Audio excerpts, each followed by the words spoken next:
All right, dear students, let's do this new topic here, the functions. Let's do functions in this series. Okay, we are going to talk about the parabola, we are going to talk about the hyperbola, the exponential function, and towards the end, the logarithmic function, and all the inverses of these functions. So for starters, we are going to introduce these functions, starting with the parabola, and then as we go on, you will see the examination type questions towards the end of the series.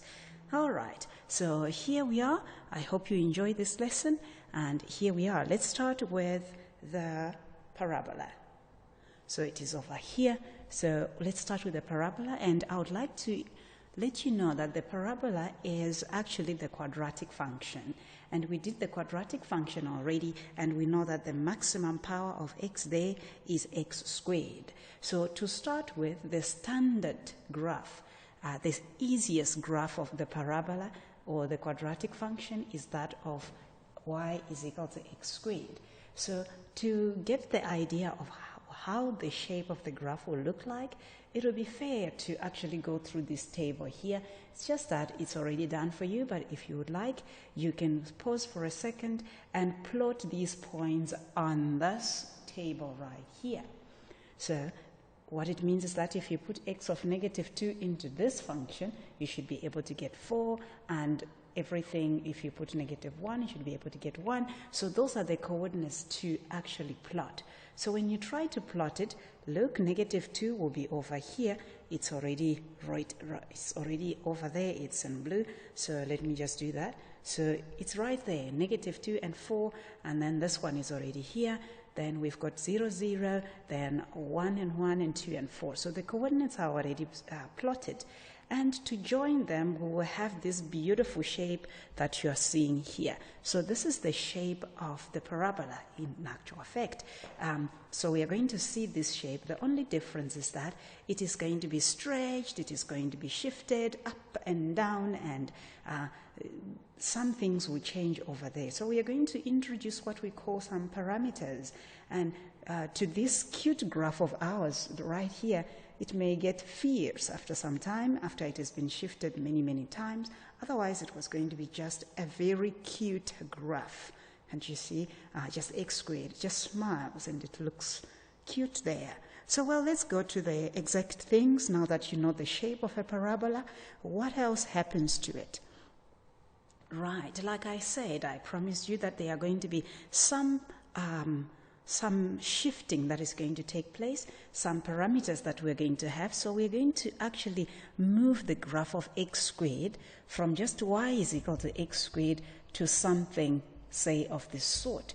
In fact, you will see that I normally use this part where p is negative in the actual equation. So we are going to talk about what A is doing, what P is doing to this graph, and what Q will do to this standard graph that we started with. Well, to explain that properly, let me start with the effect of A, although you're already seeing what's happening here. So if I say the effect of A here, notice if I say function of x is equal to, or if the graph that we started with was this one, and you notice that the shape was simply this shape. Well, it is because a was greater than 0.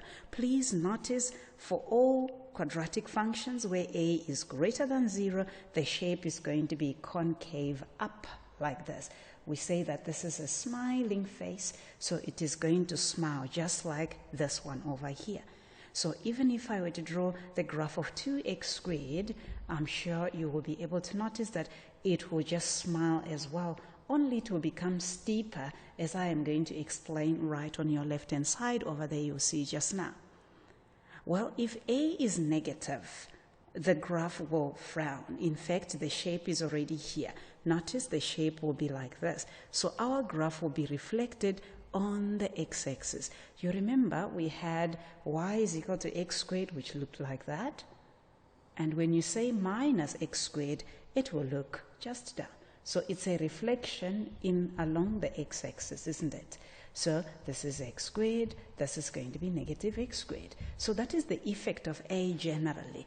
In fact, it affects the shape of the graph, whether it's going to be concave up or concave down. Concave up for this one, and this one, it's, excuse me, supposed to be the other way around. Okay, so concave up. In other words, you can just change concave to facing up. So this one is the one that is concave up. Okay, and this one is concave down. Let's just write it down. Okay, so when we are saying A is greater than 0,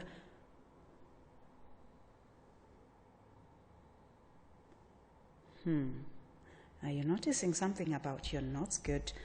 It's a good thing I noticed it now. Well, here it should be A is smaller than 0, so forget that part. Here, this is the shape for when A is smaller than 0, which means it is negative in this situation.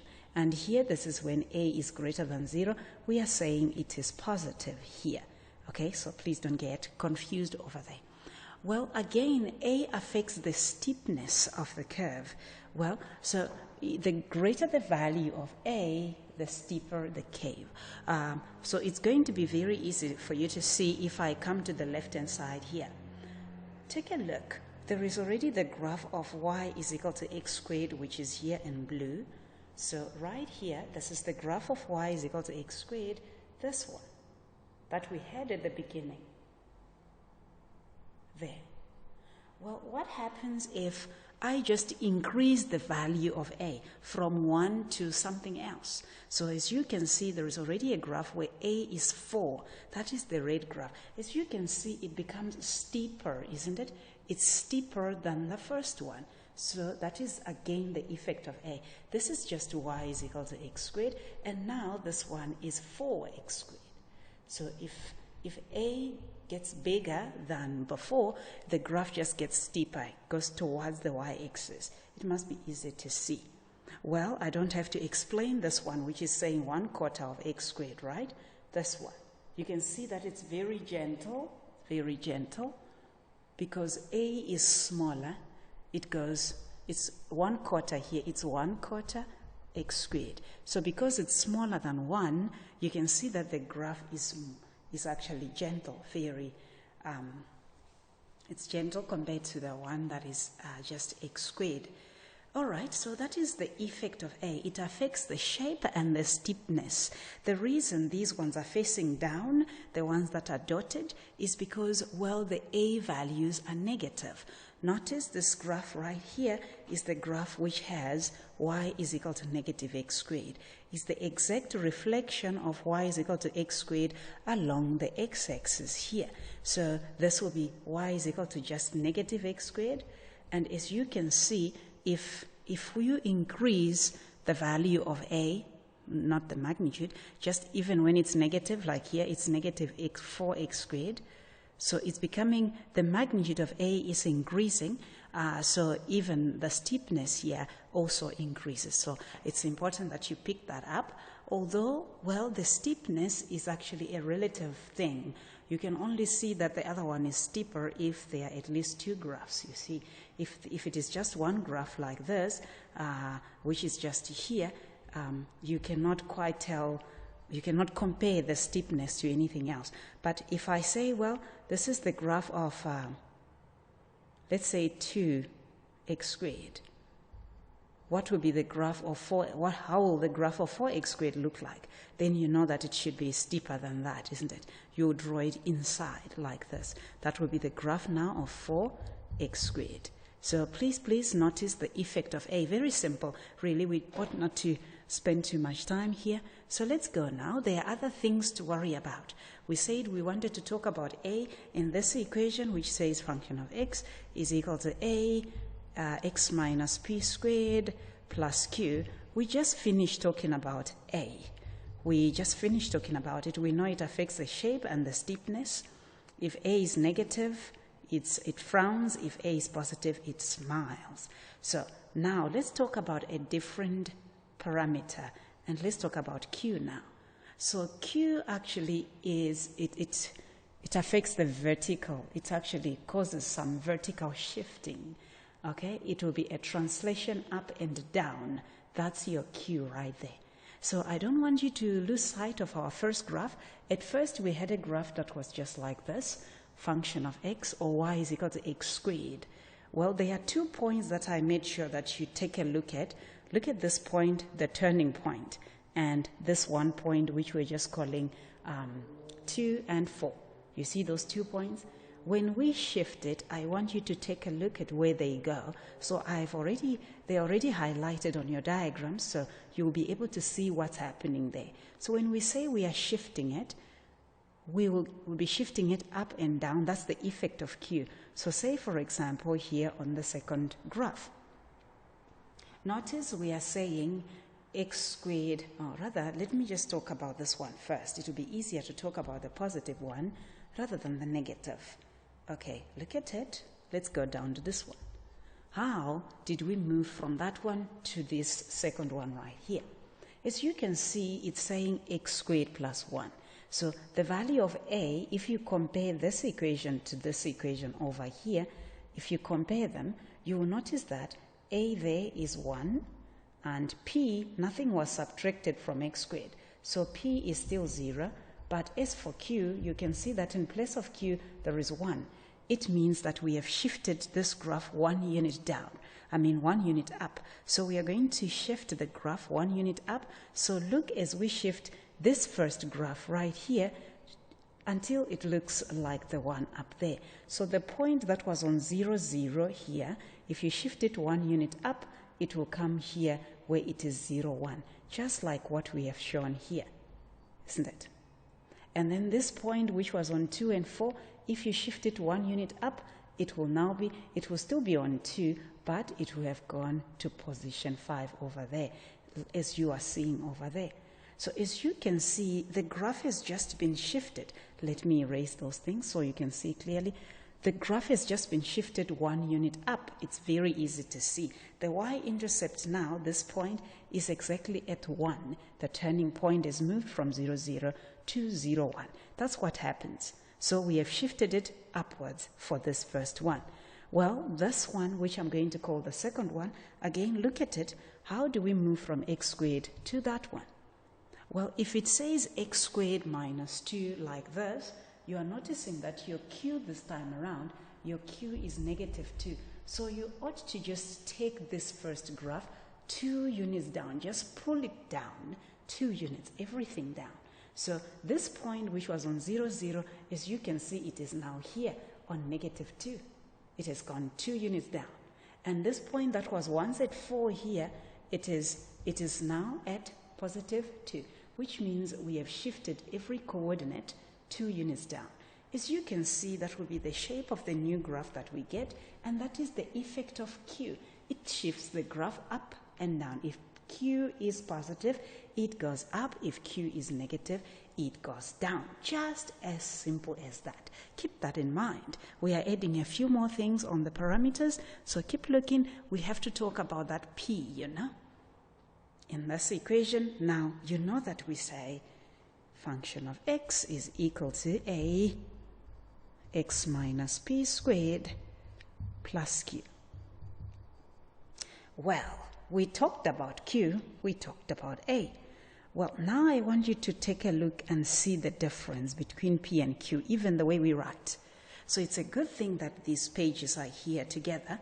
So look at how this one was written. Y is equal to x squared minus 2 as compared to y, which is over here, y is equal to x minus 2 squared. Are you noticing the difference in which you, the difference in these two equations? They've got the same numbers, and you may be confused and think that they're the same thing, but this one, you are seeing that the negative 2 is being subtracted from x before it's squared. So it means it's a shift along the x-axis. And this one, x squared is on its own.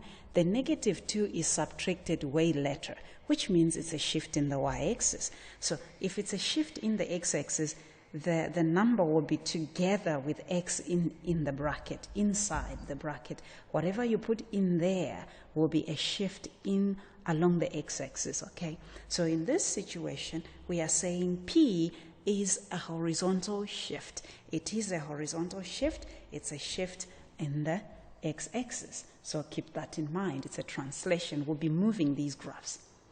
So if I have x squared and I want to shift it, let's go down to this one at the bottom.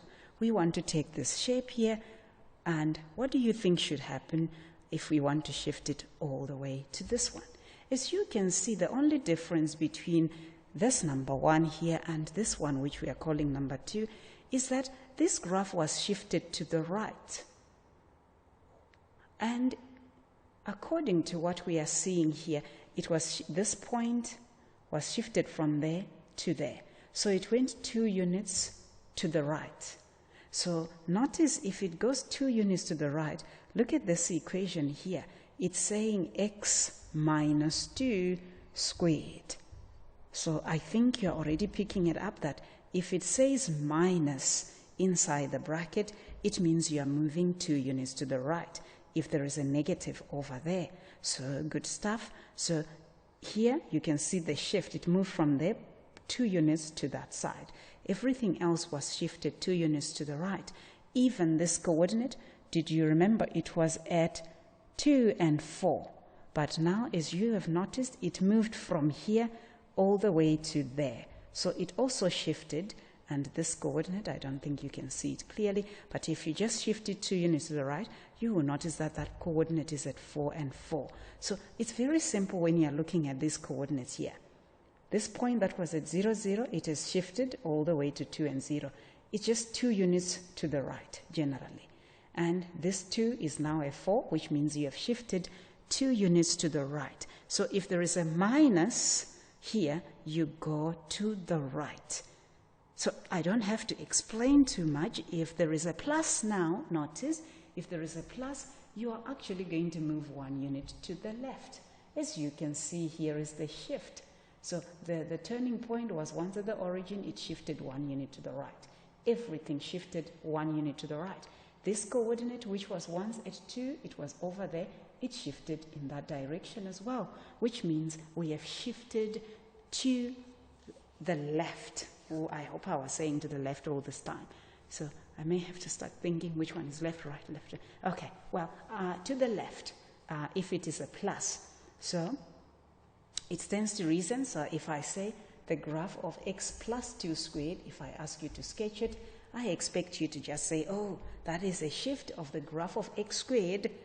Let me just quickly put it. Doesn't have to be neat. So your graph of x squared will be here. This is your graph of x squared, right? The original one. So that is x squared. How are you going to shift this graph? You have to shift it 2 units to the right. So that point, I'm still saying to the right, am I not? 2 units to the left, if it is a plus. Okay, so it comes here to -2. So the new graph will simply look something of this sort. So this will be the graph of x plus 2 squared. Okay, so if it is x minus 2, it moves to the right. X plus 2, it moves to the left. So please just change the sign of whatever this bracket is. Well, I think you may help yourself and think of our quadratic equations.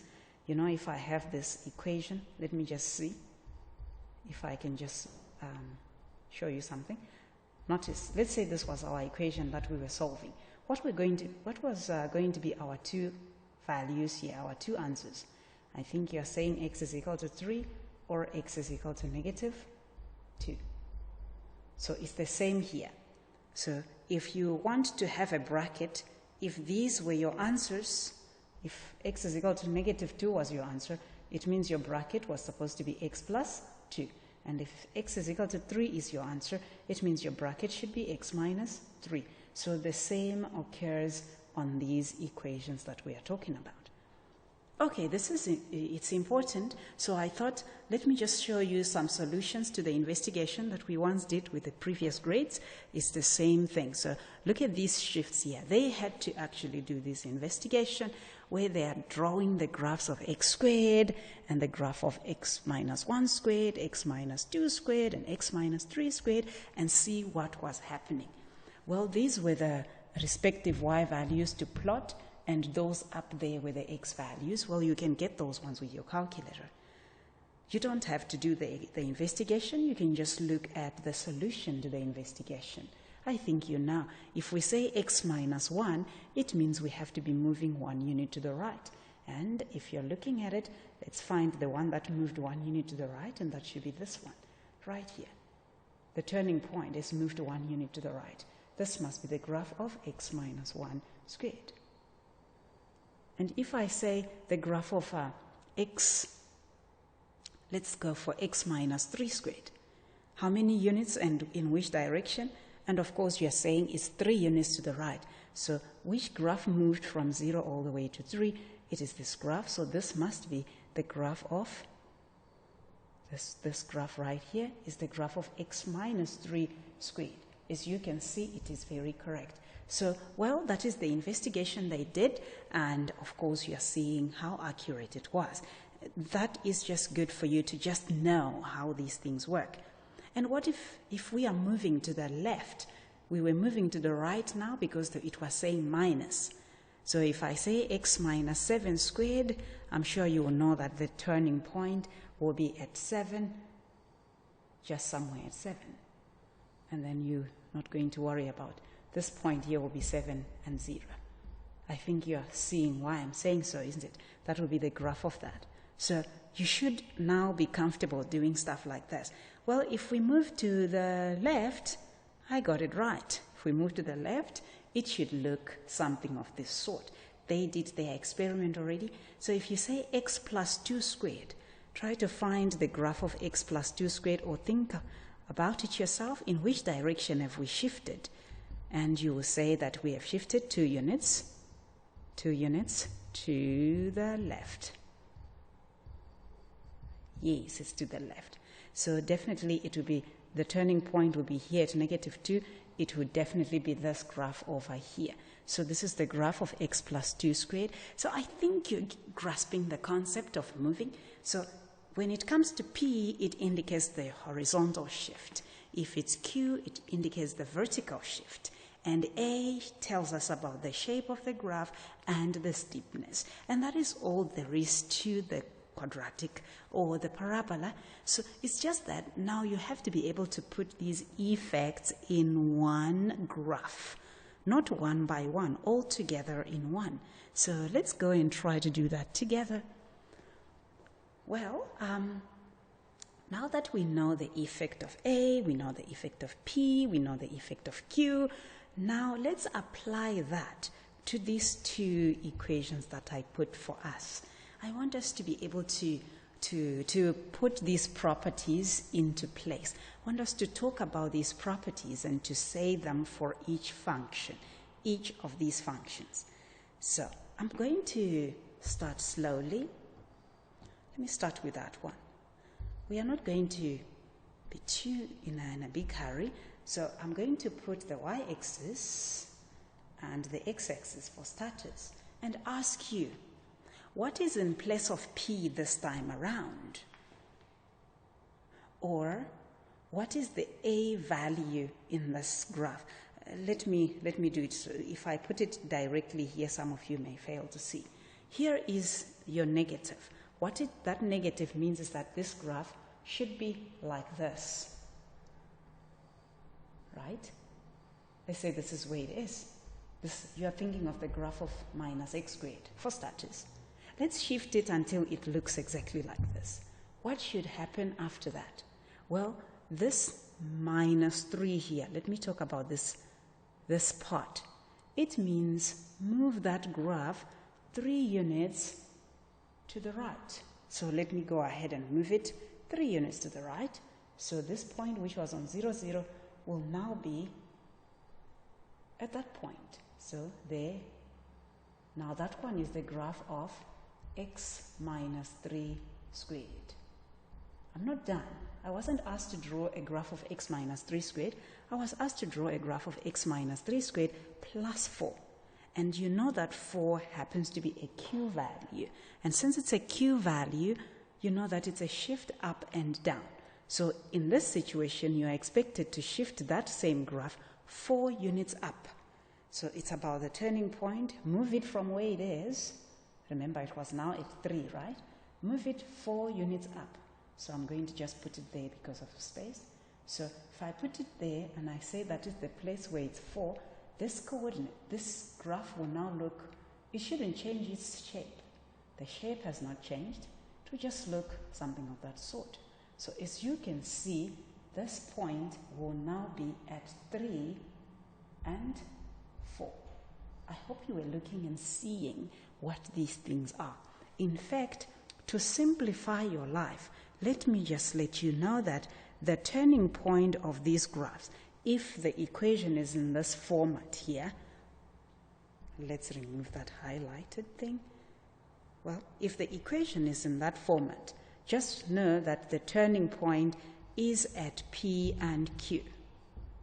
So in this situation, in this particular graph, our P is represented by 3 and our Q is represented by 4.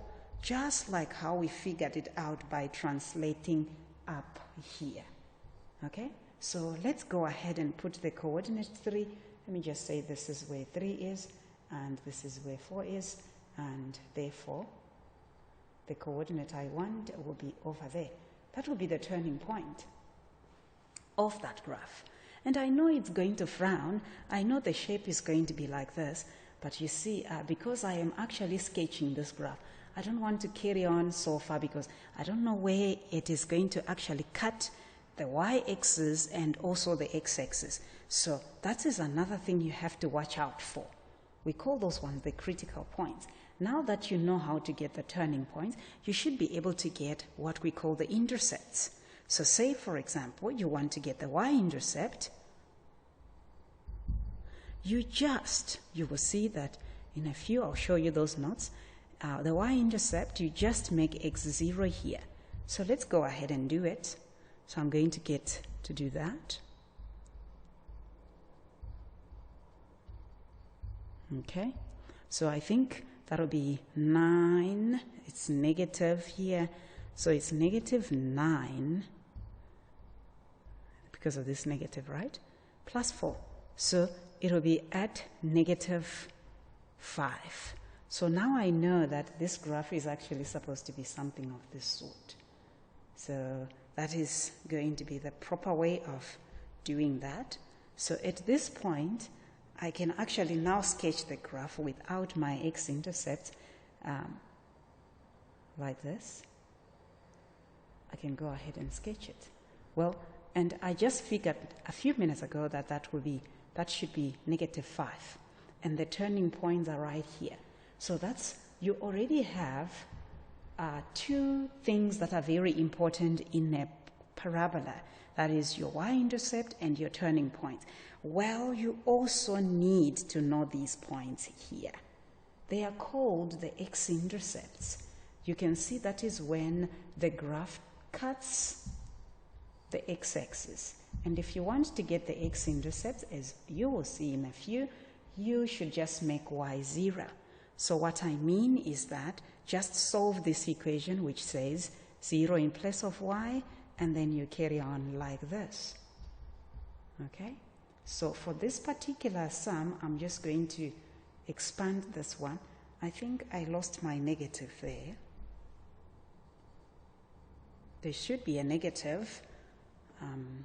Y is equal to negative there. Okay, so let me put that negative before I lose it again.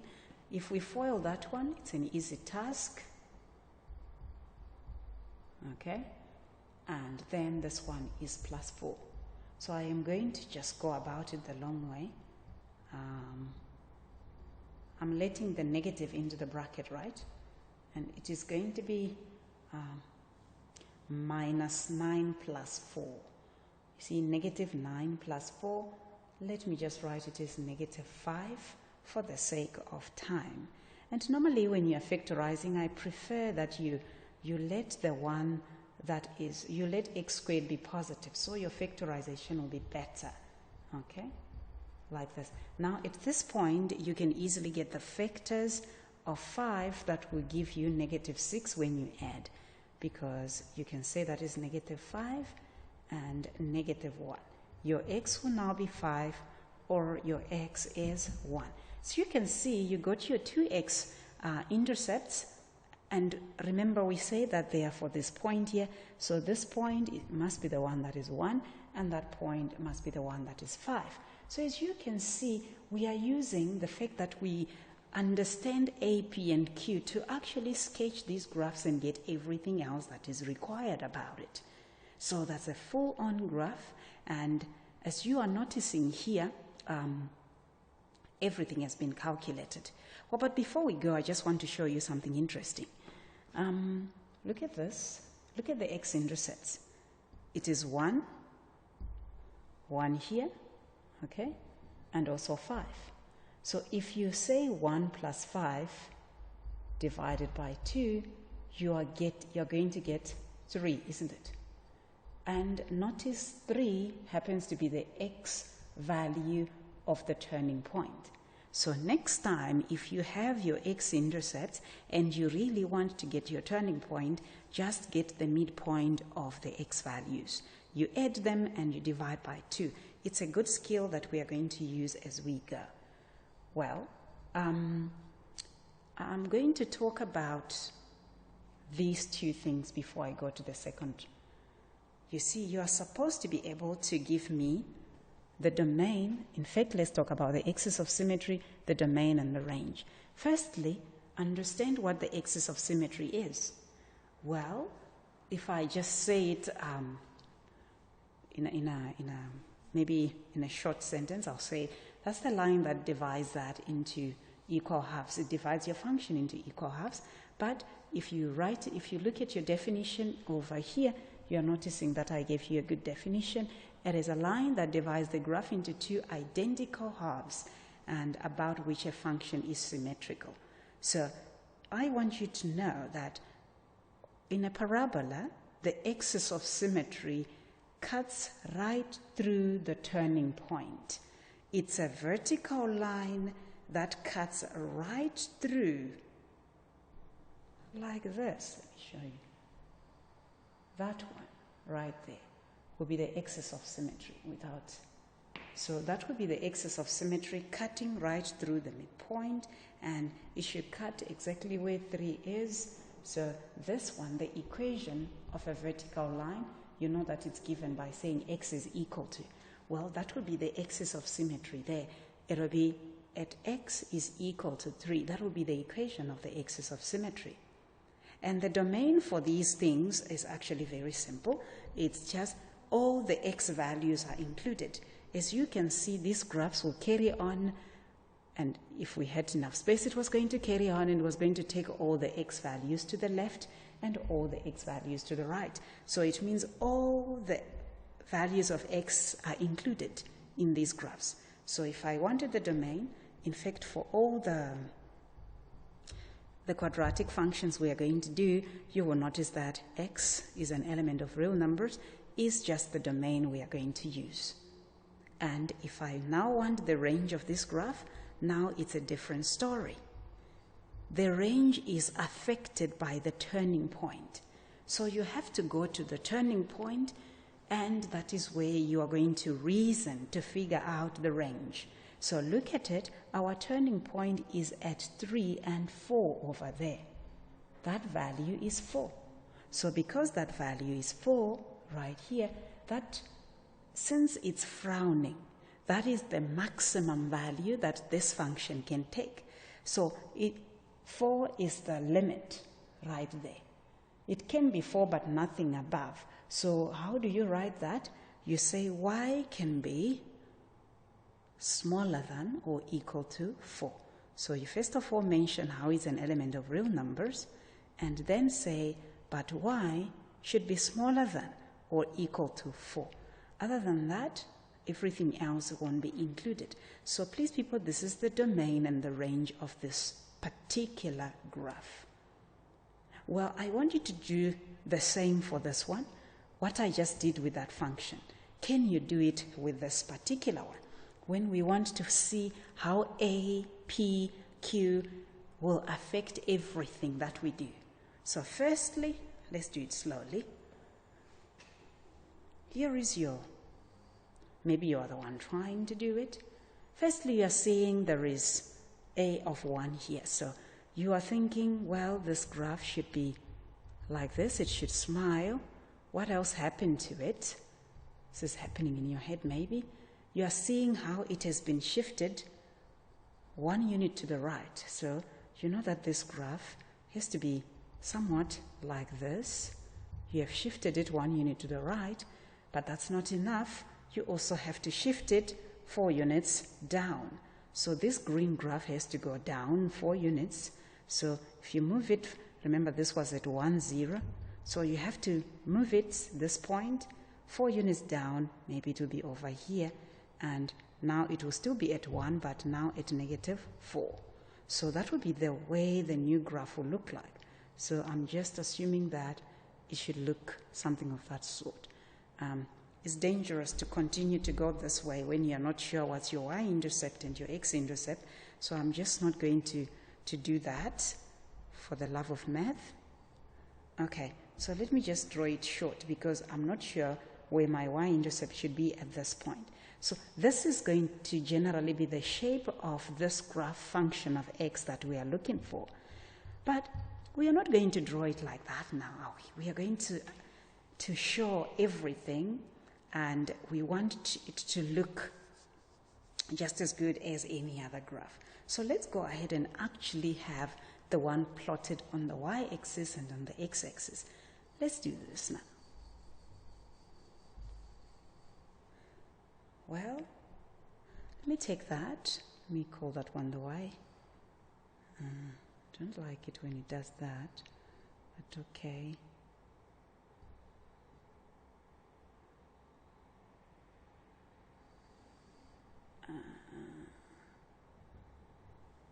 Right. Quite a skew y and x-axis, but there we go. Let's put the turning point. From what we said, if you have function of x is equal to a x minus p squared plus q, I said p and q are your turning points. So in this situation, you can see your turning point, p is substituted by 1. So your turning point, you just change the sign, okay, from what it is in the bracket. But this one, you take it as it is. So exactly, that is where your turning point should be. So go ahead and put it. Let's just say it is over there. That is the coordinate 1 and -4, according to us. Well, we need what we said were the intercepts of that.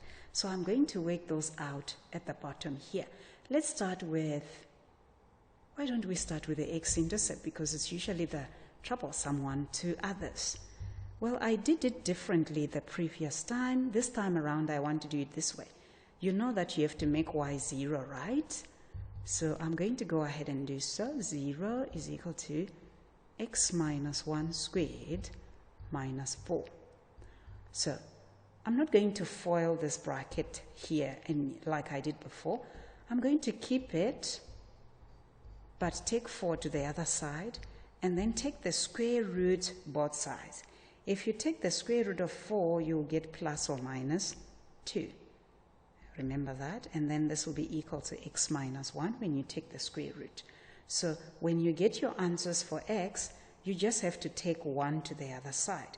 So in other words, let me write it this way. X can be seen as 1 when I take it to the other side, plus or minus 2. Okay, so your x values, if I say 1 plus 2, I'll get 3. If I say 1 minus 2, I will get -1. So those are the two x-intercepts. I decided to do it that way so you can have many methods of doing one thing. Okay, so you should cut at -1. It has been established that at -1 it's an intercept, and also at 3. That's an intercept right there. So at this point, I can actually sketch the graph, but let me just have good manners and show you how to get the y-intercept. Like we have already agreed, you make x0 over there, and when you make x0, you're going to say y is 0 minus 1 squared minus 4. Okay, so that should be 1 there, and 1 minus 4, that's negative 3. So it should cut somewhat at negative 3. So I'm going to sketch this graph now.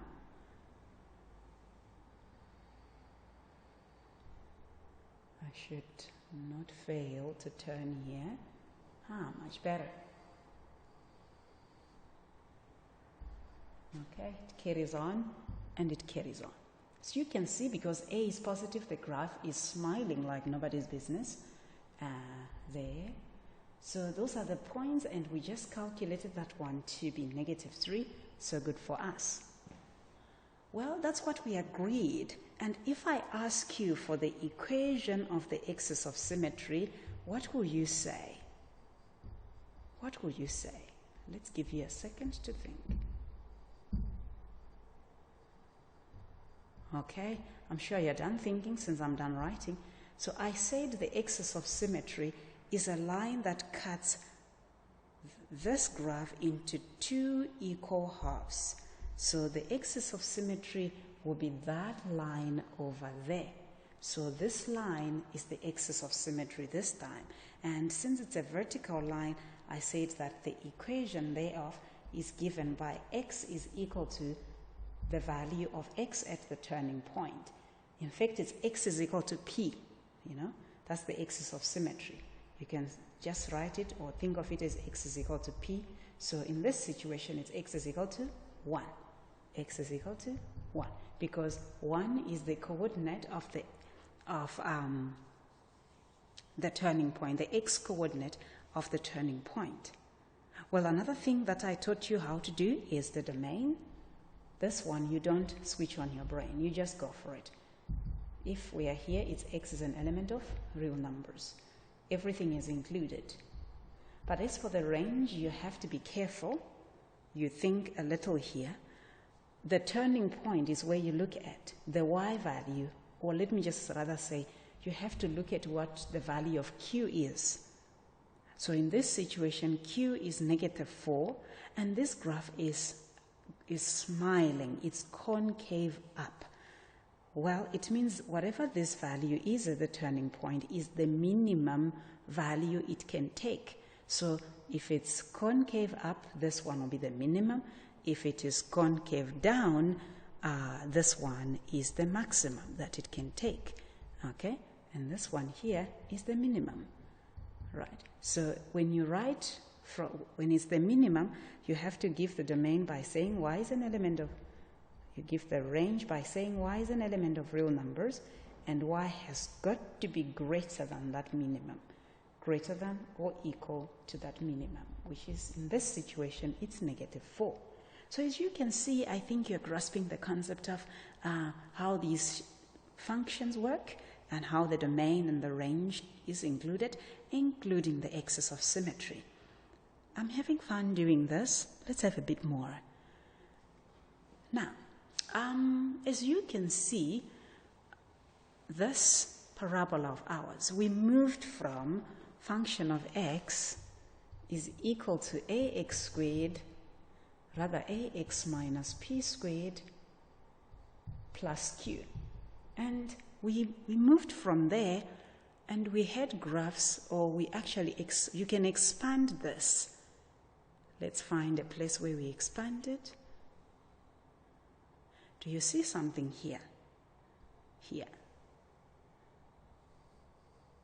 We changed function of x from where it was to something, let me rather compare it with this part here, because the negative was changed here for this one. So we moved from that way of writing function of x to this way of writing function of x. It was very simple for us to do. We were moving from this format, which is ax minus p squared, to that format. It was very simple. We should be able to do it vice versa as well. If we have this format, are we able to go back to that format? Well, I think you remember we completed the square at one point in our lives, and I remember that. Some of you didn't like the completing of square, but here it comes again. You have to be able to do it. In fact, for these functions, you can actually get away with it if you cannot complete the square, because what we just need is a conclusion from completing the square.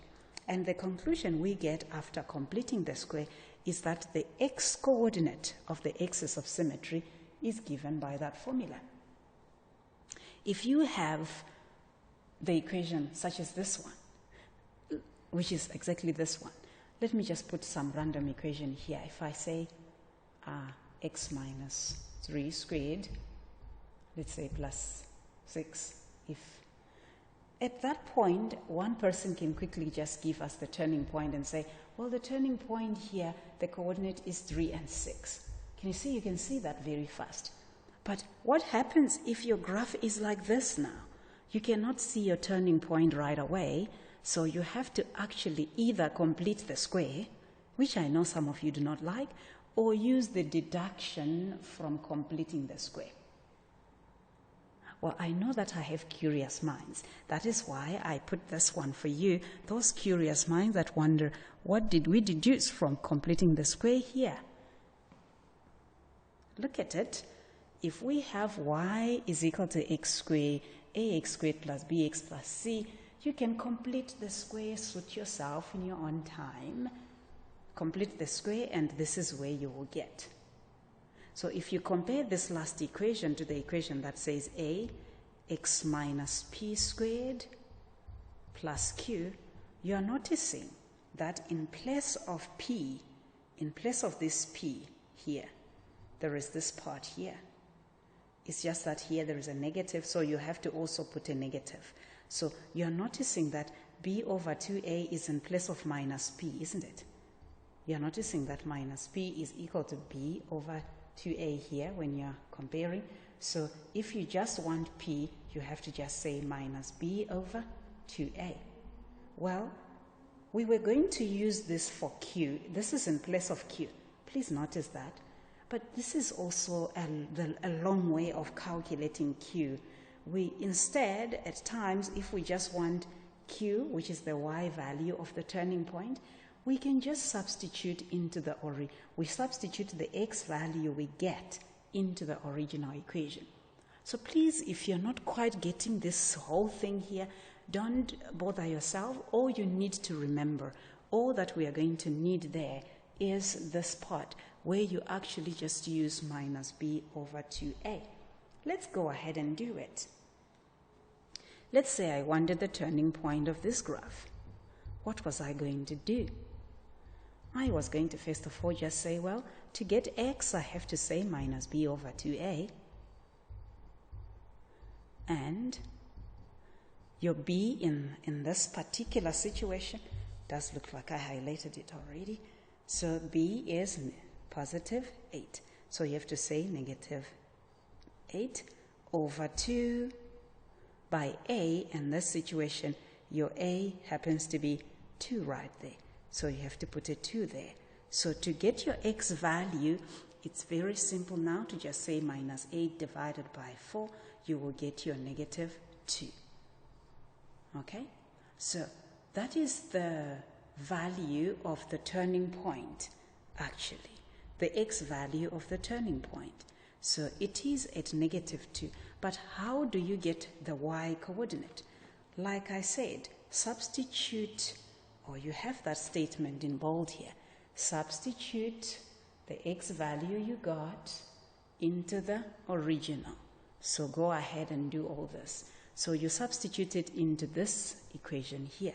So we are saying to get y, you have to say 2 by negative 2 squared plus 8 by negative 2, and that is minus 10.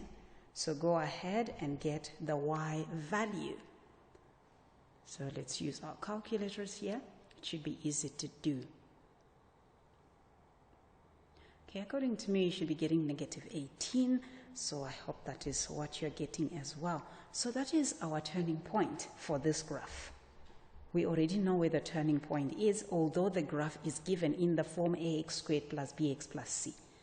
One important thing, if the graph is given in this form of y is equal to ax squared plus bx plus c, now we have to know what c represents. That is the y-intercept. That is where the graph cuts the y-axis. So it's very easy to see where the graph cuts the y-axis if you're given the equation in this form. A itself doesn't change. The way A affects the graph when it is in this form is the same way it affects it when it is in the form that we are with now. Okay, so now that you have that in mind, let's try and sketch this graph of ours. Let's sketch it and see if we are going to have the correct answer. So I may have to drag it with me there. I took the wrong thing. Okay, still the wrong part.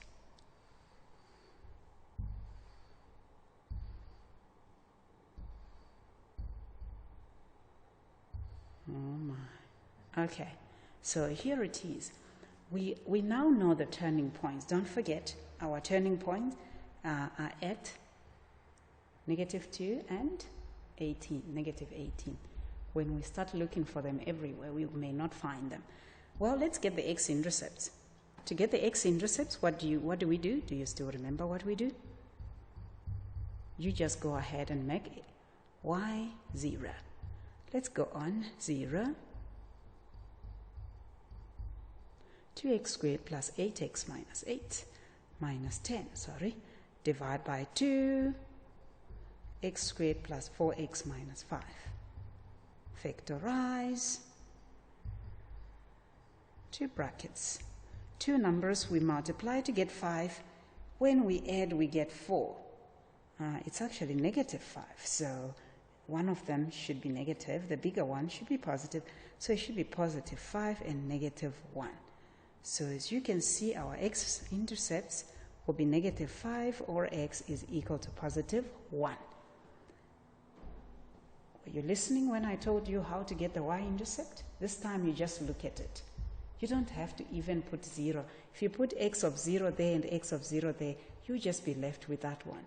So the y-intercept will be at 0 and -10. Right there. Okay, so that is our y-intercept. So it's very simple to see what's going on there. Let's sketch this graph now. Now that we've got everything that we need. One more. Okay, y-axis, not that one.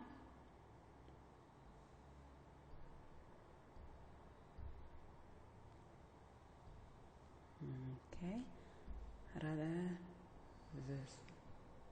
Okay, this is not good.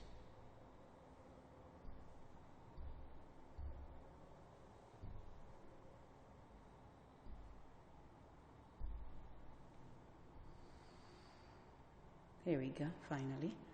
Okay, and then we also have that one. Just going to make sure that. Okay, so that's the y-axis. That's as much as we could do. And this is the x-axis. So according to us, we have -5 somewhere. It's our x-intercept. And we have 1 somewhere, which is our x-intercept as well. Turning point, -2. Somewhere here, let's put it over there, and -18. -2 and -18 over there. Okay, and the y-intercept is at -10. So I'm just going to assume that it is over there. So let's sketch this graph.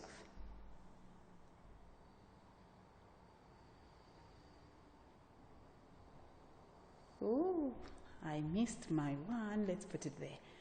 And luckily for me, I can change it. So this one is our equation, or this is how the function will look like, even if it is in the form ax squared plus bx plus c. I think you're grasping this. Good. Let's have more fun sketching a few more, just the last few, before I let you go, because you're seeing that we are almost towards the end of this. So let me just ask you instead to sketch these two functions, this one and that one. Pause for a second and sketch those two for me, please, and then we can end this lesson afterwards.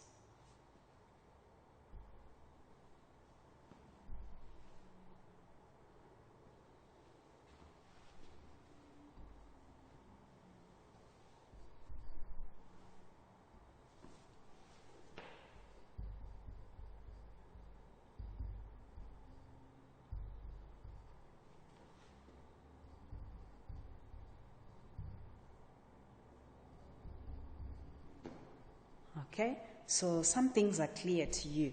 The y-intercept of this, definitely, what is the y-intercept of this graph? Yes, you're right, that would be positive 12. So that is the y-intercept of this graph. So you know that that will be at positive 12. So let's just get the turning points quickly. So the turning point, I'm going to be fast about this one because you now know x is equal to negative b over 2a. Let me do that first. Negative 4 over 2 by negative 1. So it's like negative 4 divided by negative 2. I think that should be positive 2. So if we substitute that into the actual equation, so I want you to get function of 2 here and tell me the answer quickly.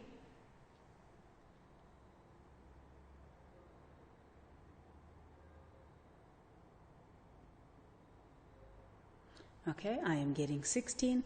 I hope you're getting exactly the same as well. So that is our 16 that I'm getting over there for the turning points. Well, let's go ahead and put, let's find the x-intercepts over here. What do we do again to get the x-intercepts? I'm pretty sure you're saying what I want you to say. You put 0 in place of y, and this is what you will have.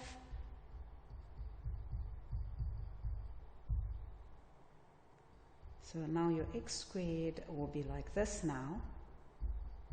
Okay? And let's go for factorization. Factorize. So what are those two numbers? We multiply to get negative 12. When we add, we get negative 4. It should be 6 and 2, but the bigger number should be negative, isn't it? So your x should be positive 6 or x is negative 2. So those are the two x-intercepts. So please, we have 2 and 16 here as our turning points, and we have these as our x-intercepts, and our y-intercept is at 0 and 12.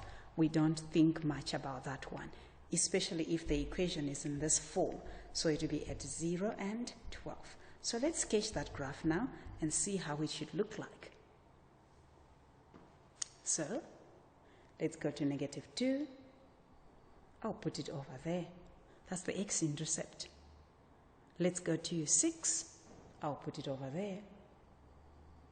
That's the x-intercept. 2 and 16. That will be the turning point. Let's just squeeze 2 here and let's go as high as we can. So that will be the coordinate 2 and 16 over there. That will be our turning point. And our y-intercept will be somewhere over here at 12. So I'm going to sketch that one. Let's go. Now the only thing I don't have to miss is 6. Let's go for it. There we go. I managed to go through all the points. I hope you did the same. So that is function of x. You have to just draw as many as you can. That way you get comfortable doing these things. Well, there is gx in this question here, which I just added, so don't worry much about it. Let me just sketch it for you. By looking at it, I can see that the y-intercept for it is 8. And if I want the x-intercept, I'll go ahead and do this. And 4x will be negative 2. and your x will be at -2. So it should cut here. This graph should cut at that point, and it should cut at the y at, what was the y-intercept again? At +8. We're just not sure how it's related to that point. If you substitute 2 into this equation, you also get 16. It means it's passing through that point as well. So please, people, we have a straight line which is passing through these 3 points, critical points like that. So this one will be your gx. In this situation, I wanted to talk about points of intersection now, but let me let it be. But just know that if you want to find the point of intersection in the future, you just have to equate the 2 functions. You just point of intersection. You just say function of x is equal to gx, and you solve the equation. That is all there is to a point of intersection. In this situation, there are 2 points of intersection. That will be at that point and at that point. That is the point of intersection. Okay, so now that we're here, let's just sketch that last one and go. If you did it correctly, your graph should look like this.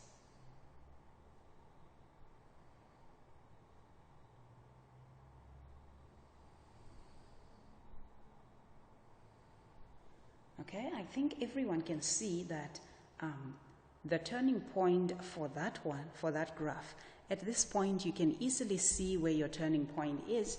Because of that, you just change the sign. It's at -2 and -1, somewhere down here. That will be where your turning point is, -2 and -1. Well, I'm not going to calculate the x-intercepts like that, but you can go ahead and calculate the x-intercepts. I'm going to just sketch the graph.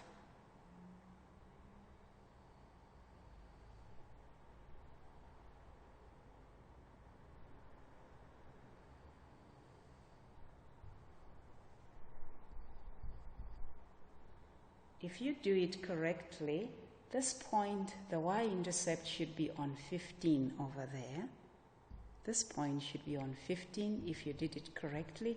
And if you calculated your x-intercepts right, should be -3 over 2 on that one and -5 over 2 on that one. So that would be the correct graph for this function. So I think we have plotted enough functions for this. So because of time, I'm going to have to let you go. But when you come back, I would like to talk about how to determine the equation of the quadratic function when it is already given to you. Okay? Thank you very much.